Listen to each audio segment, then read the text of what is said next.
Alright, so this is a gold Zen VOD here, and I believe it's actually quick play, but this player seems to think it's pretty representative of how they normally play, and so we'll take a look at that. Orisa, Hog, Bastion, Ash, Zen. I'm assuming... Okay, yep, so Mercy. So, low on heals, but other than that, not necessarily in a bad place in the slightest. And so I definitely would want to take a look here to make sure that you are consistently healing your team.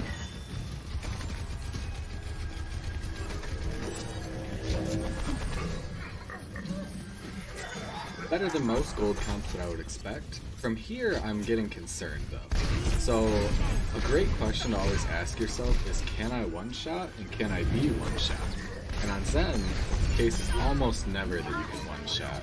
And very repetitively here, I mean over and over again, you peek the Zen or the Hanzo pretty bad. And so you can hear his shots whiffing past you. He's positioned roughly over here. And so I really don't like that you continually peeked him like you did.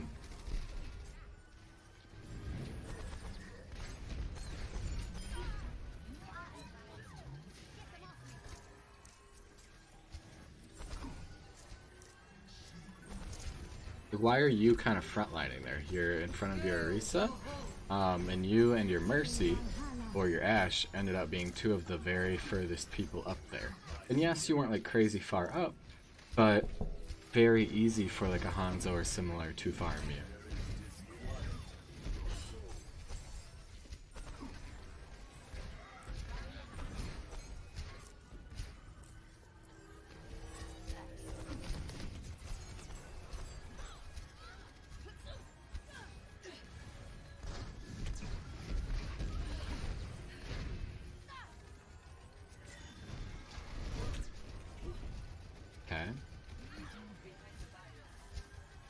There hasn't really been very much yet. I somewhat hope that the entire VOD isn't this, because there's been better stuff you could do, where you could have, you know, not been in position to necessarily get shot, or, like right there, maybe listened a little closer, stop trying to solo the Pharah, but there hasn't been very much to this game yet. Very much depth at all. Weird ult, because you can't see what's going on. You have an Ashe and a Bob, and that's all you really know.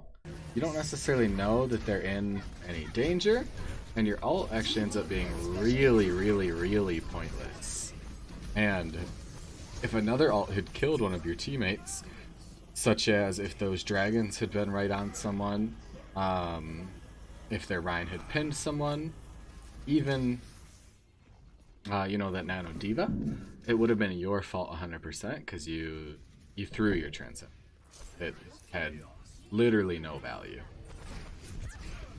So an ult that we held for three minutes or whatever exactly it was, didn't do anything at all. Big thing for you too is like right now, and like it's been this way for a while, your orb isn't on anyone. So why not just take your orb and throw it on someone? When I'm on Zen, my orb never leaves the most important person who needs my orb. Oftentimes that's going to be the first person to take damage, so like my Ryan. But if I can't think of who the most important person is, then I just put it on whoever's going to be in the riskiest position, or whoever we need alive the most. So maybe that's the Bastion, because you need him alive pretty bad, or maybe that's the Hog because he's been pretty far pushed up the whole time. But if we don't let our orb sit on someone, then we waste a lot of time. Like one thing that happens is you might be charging a juicy shot where you're about to 6-orb someone, but you have to stop charging it because you need to flick your orb onto someone that your orb could have been on them anyways.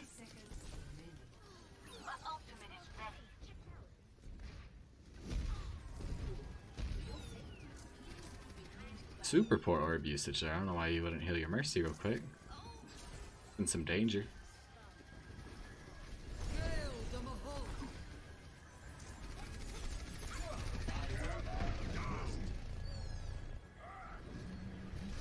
So it's a bummer there.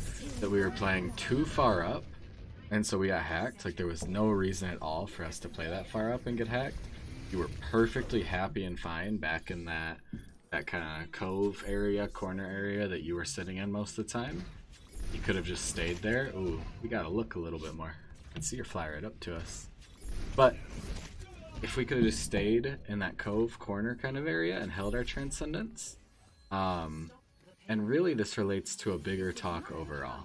You haven't hit tab almost at all, and if we hit tab more, that allows us to think about our enemy's comp, and it allows us to know if our enemy has made any switches. So for example, when they switch to Rhine, that's a big switch. When they switch to Sombra, that's an even bigger switch. That changes where you can play. And I don't believe that you knew they had a Sombra before they hacked you. Where if you would have just hit tab, you would have known that they had Sombra. And then once you kind of get that down, hitting tab just to know who your enemies are playing, then you can get down hitting tab to think about your enemy's ults. So you can think, okay, I haven't seen Barrage in forever. That's probably going to come. Okay, I haven't seen Diva Bomb pretty much at all, so that's gonna come. And you can start to play, you know, maybe, for example, if you know a Diva Bomb is coming, maybe you play closer to an inside area that you can hide behind.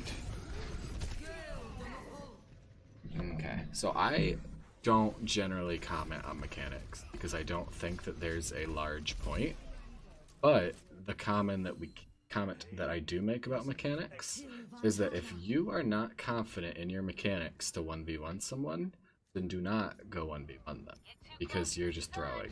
You could have just sat inside, sat around your Orisa shield, and lived perfectly fine. You know, maybe used your voice to call for the Ashe to shoot the Pharah, but instead, you went to go kill the Pharah, and you 100% got yourself there. That was no one's fault but your own.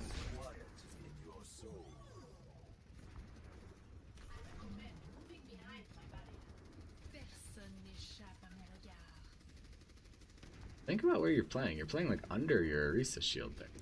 You know their Widow has sights. And now you're playing with no cover at all, and you know their Widow has sights. If that Widow had aim, you would have died there, and you may have thrown this entire game for your team.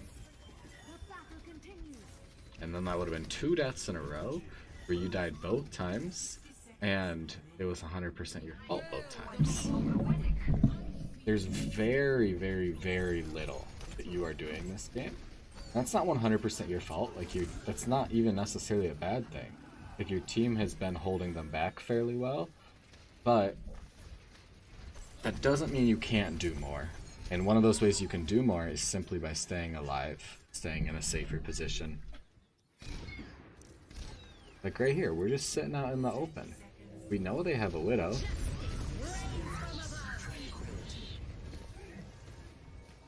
Unfortunate, you couldn't decide if you wanted to kill her or if you wanted to trans, and ended up doing the worst of both worlds because you didn't kill her because you transcendenced, but because you tried to kill her first, you didn't transcendence time. Not that specific situation doesn't need to be focused on too much, but that is a good kind of learning opportunity to think about our fights overall and our ults overall. You know, maybe we need to commit to our ults a little bit more, or maybe we need to commit to killing a little bit more. At the end there, it's kind of the same thing that I've been repeating for a good portion of this. You were in a really bad position for knowing that they had a Widow. It just doesn't make any sense to put yourself in a position where you know you're going to get headshot very easily. So overall, wasn't much in this. The best VODs are close losses or very close wins. This was neither of those things. Unfortunately, your team just absolutely rolled. But there was still little things that you could have done way better that'll definitely either help you to win more in your quick play. I'm the kind of person that when I play quick play, I really like to win. So I will generally try hard, and it can be a really good time to pop off in quick play.